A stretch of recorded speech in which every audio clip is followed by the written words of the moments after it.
the next topic we're going to be going into, we're still going to be graphing quadratic equations, but this is the next type of problem we're going to be graphing. So this is graphing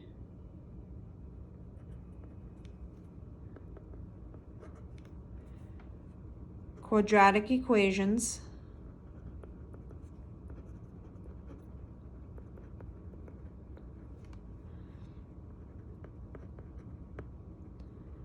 with a decimal for a vertex.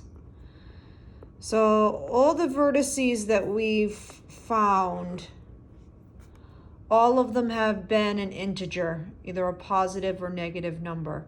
So we really haven't looked at the vertex when it's a decimal. All right, so we actually only going to do one problem. I know I said that last time, and the last video was 11 minutes for one problem. I'm hoping it will not be 11 minutes for this one, but we'll see. Okay, the directions we'll say graph and solve. So number 1, I've got x squared plus 3x plus 2 is equal to 0. And remember, whenever you see that 0, it's the same thing as y. F of x, 0, and y all mean the same thing.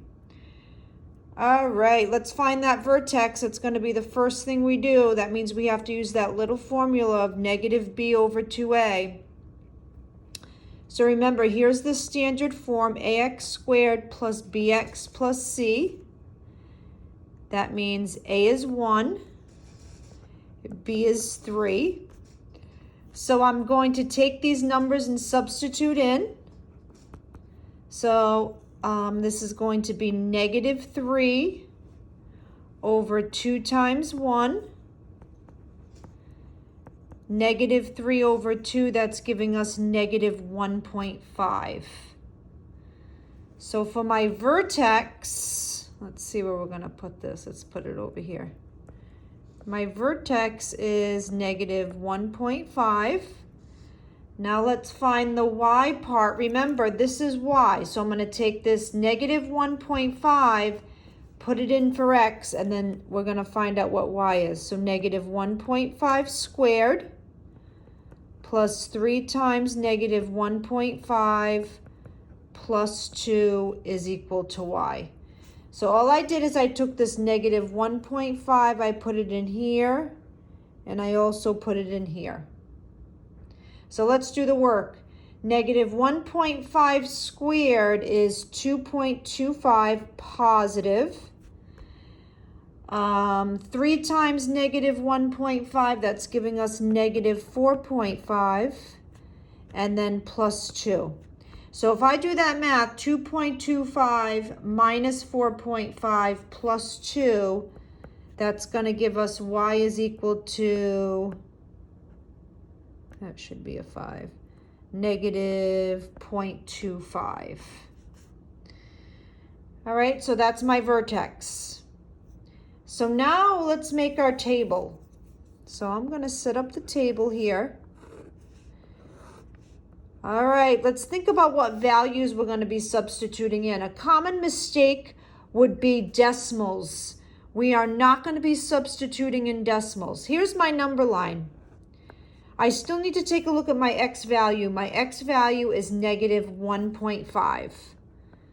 So here's negative 2, here's negative 1. That's negative 1.5. So two numbers that come before negative 1.5 are negative 3 and negative 2, and then negative 1 and negative 0. So you are not substituting in. There we go. Let's make sure we can see that entire table.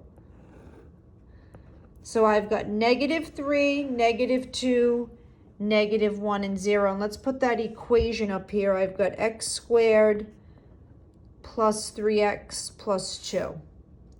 Okay, let's do the math here. Negative 3 squared, that's giving us 9. 3 times negative 9, 3 times negative 3, that's giving us a negative 9, and then plus 2. So 9 minus 9 is 0, 0 plus 2 is 2. Remember, I'm looking for my zeros here in my y column because that's going to tell me what my solution is. So that's not a 0. I'm hoping this one is. Negative 2 squared is 4. 3 times negative 2, that's giving us negative 6. And then plus 2. 4 minus 6 is negative 2. Negative 2 plus 2.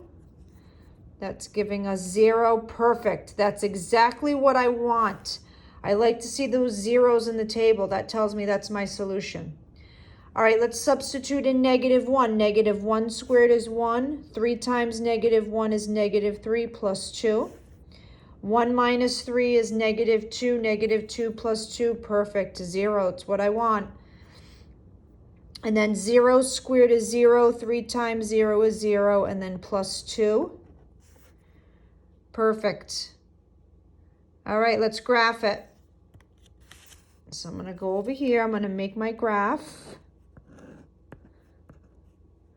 All right, so we've got to be careful here when we're graphing the vertex.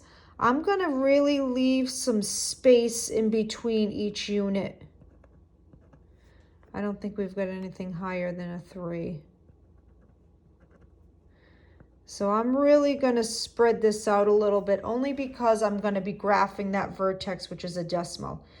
So let's graph the vertex first. It's negative 1.5, which is right here, and then negative 0.25. So it's actually right about here. This is negative 1, this is negative 2, this is negative 1.5. It's right here.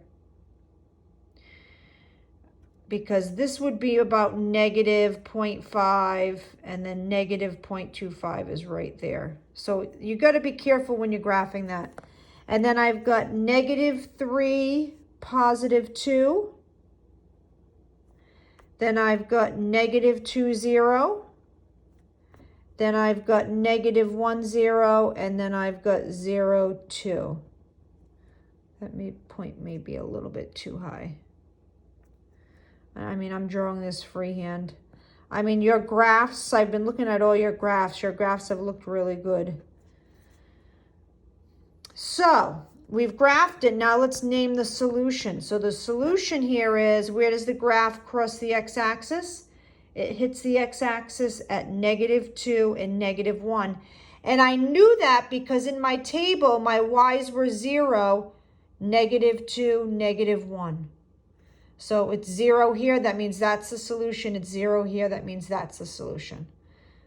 So my solution is negative 2 and negative 1. Now I could have said negative 1 and negative 2. The order doesn't matter. All right, so that's how the biggest thing here is with the vertex, when you're looking at that x value, do not substitute in decimals for your x values. You've got to really think of the number line. This is negative 1.5, so 2 numbers to the left, negative 3, negative 2, 2 numbers to the right, negative 1, 0, and then do the work. All right, guys, you're going to have 4 problems to do.